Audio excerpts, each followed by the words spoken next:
राधे राधे, जय श्री कृष्ण, नमस्कार। बहुत स्वागत है आपका मेरे यूट्यूब चैनल आध्यात्मिक टॉक्स में। दोस्तों, आज हम सुनेंगे अहोई अष्टमी की व्रत कथा।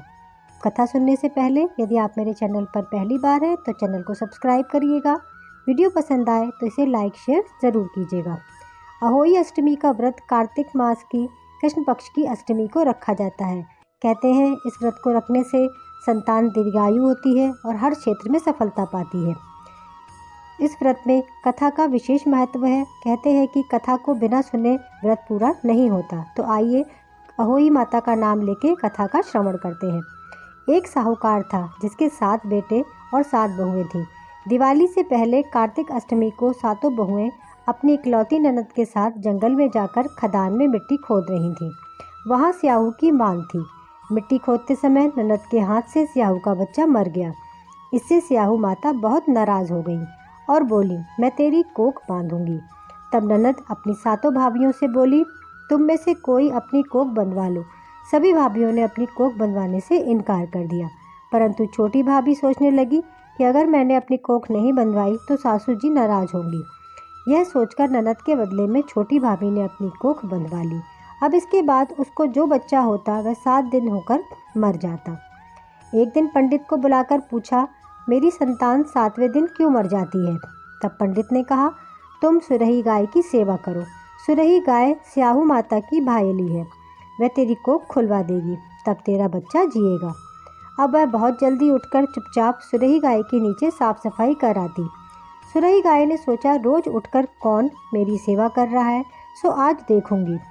गौ माता खूब सवेरे उठी, देखती है कि साहूकार के बेटे की बहू उसके नीचे साफ सफाई कर रही है। गौ माता उससे बोली, क्या मांगती है? साहूकार की बहू बोली, स्याहू माता तुम्हारी भायली है और उसने मेरी कोख बांध रखी है, सो मेरी कोख खुलवा दो। गौ माता ने कहा, अच्छा ठीक है।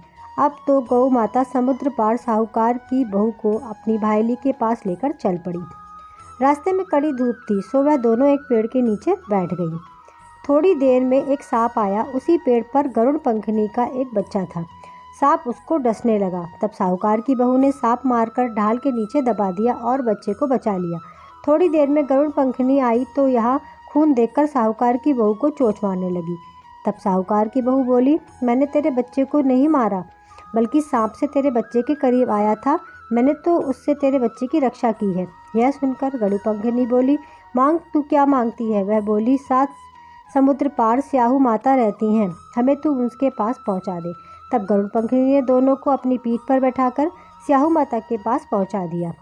स्याहू माता उसको देखकर बोली, आ बहन, बहुत दिनों में आई। फिर कहने लगी, बहन मेरे सिर में जू पड़ गई है। तब सुरई के कहने पर साहूकार की बहू ने उसकी सारी जुएं निकाल दी। इस पर स्याहू माता प्रसन्न होकर बोली, तूने मेरे सिर में बहुत सिलाई घेरी है, इसलिए तेरे 7 बेटे और 7 बहुएं होंगी। वह बोली, मेरे तो एक भी बेटा नहीं, 7 बेटे कहाँ से होंगे? स्याहू माता बोली, वचन दिया है। तब साहूकार की बहू बोली, मेरी कोख तो तुम्हारे पास बंद पड़ी है। यह सुन स्याहू माता बोली, तूने मुझे ठग लिया। जा, तेरे घर पर तुझे 7 बहुएं मिलेंगी।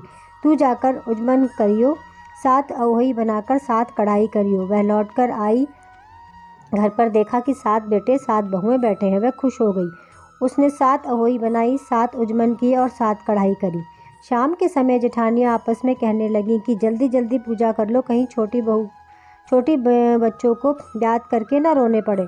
थोड़ी देर में उन्होंने अपने बच्चों से कहा, अपनी चाची के घर जाकर देख आओ कि वह आज अभी तक रोई क्यों नहीं। बच्चों ने आकर कहा, चाची तो कुछ मार रही है, खूब उजमन हो रहा है। यह सुनते ही जेठानियाँ दौड़ी आई और आकर कहने लगी कि तूने कोख कैसे खुलवाई? वह बोली, तुमने तो कोख बंधवाई नहीं थी, सो मैंने कोख बंधवा ली थी। अब स्याहू माता ने कृपा करके मेरी कोख खोल दी है। हे स्याहू माता, जिस प्रकार उस साहूकार की बहू की कोख खोली, उसी प्रकार हमारी भी कोख खोलना। एक कटोरी में गेहूं के दाने या फिर हल्दी चावल लेकर कहानी सुने। कहानी को पसंद आई हो तो प्लीज़ इसे लाइक शेयर कीजिएगा। धन्यवाद।